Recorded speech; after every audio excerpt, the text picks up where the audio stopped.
The Sri Lankan leopard, also known as Panthera pardus cotia, is a majestic and stealthy predator. The sight of this golden yellow-skinned creature, speckled with black rosettes in its natural habitat, is breathtaking. It is one of the many subspecies of the leopards of the world, unique and endemic to Sri Lanka. It roams the patches of forested areas from the northeastern hill range to some parts of the eastern coast and up to the southern areas of Yala.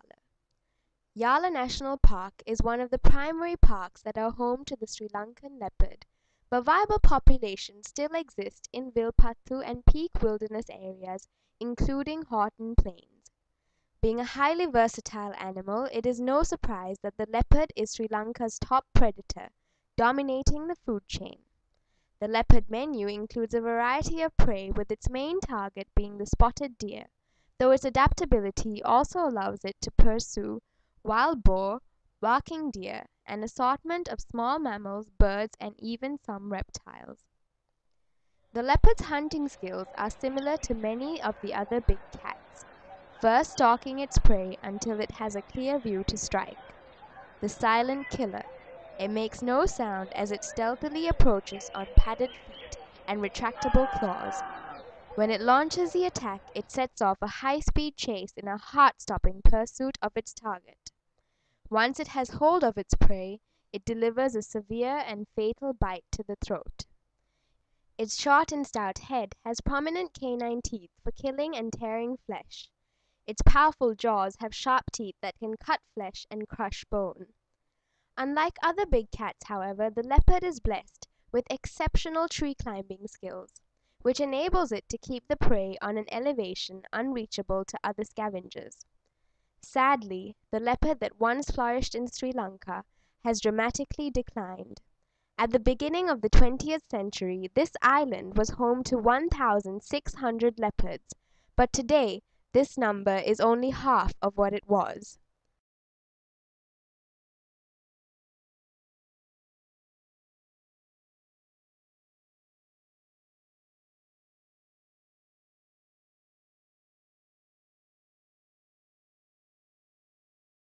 Well, poaching was the foremost problem we had some time back, and then it's the reduction of the forest cover. For generally, a leopard is a forest-loving animal. When the forest cover gets reduced, it affects their home ranges and also affect their prey species. And the third one is, of course, the herdsmen that are living around the national parks. Because I say that the herdsmen are a problem, because as a result of poaching, most of these leopards, they tend to go out looking for food. So it's easy for them to kill cattle, because it will be easier for them to kill a domestic animal rather than a wild animal. So to do that, to prevent the leopards getting into their area, what the herdsmen have done is, when a leopard kill is found, they introduce poison into the dead body, the carcass, and leave it for the leopard to come again and eat it. So it just eat it, and then as a result of that, it dies. So when it dies, the other animals, the other cranial eaters, they feed on these dead carcasses, and they too die in turn. Yeah, first thing is, the national parks have been created now. It has been increased up to 17, and then the staff of the Department of Wildlife Conservation has been increased to do major patrolling, and also they have identified certain areas where the herdsmen are, and they keep a very close eye in these areas, especially in areas of Yala. They have identified 3 areas where they say at least in one area for the last 5 years about 30 leopards have been killed. So patrolling these areas as well as keeping eye on these things also reduced the deaths of the leopard. And the other thing is poaching could be controlled by regular patrolling, and also it is essential to coordinate with the other organizations such as the police, forest department, and even the customs, because these poachers, the trophy hunters, they try to smuggle the skins. So all these organizations should coordinate, and then that is being done. And also the school awareness programs and general public being made to realize how important a leopard is in the environment, and also what benefits it could bring in to the community. Well, that's a big problem. The Department of Wildlife hasn't come out with a proper program for that. I think they should concentrate on that.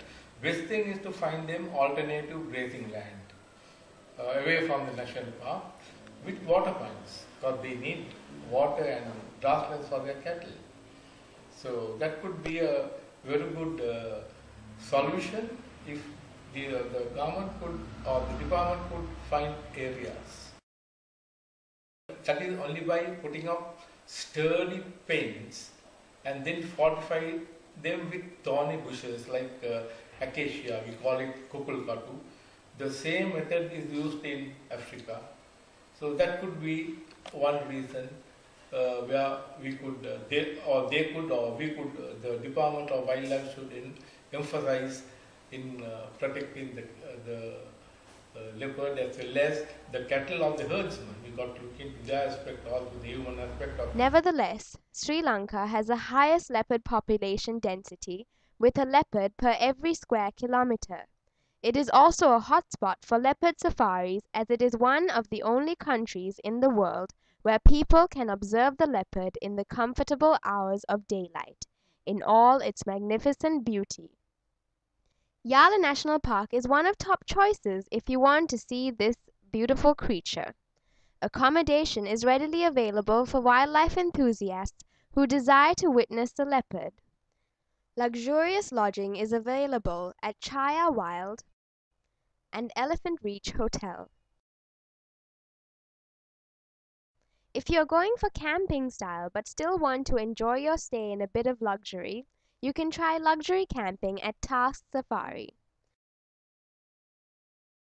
Luxury camping sites at the Wilpattu Luxury Safari Camp and bungalows are also available in the vicinity of the Wilpattu National Park. Families or big crowds may want to check out the Wilpattu Holiday Home. Don't miss this golden opportunity.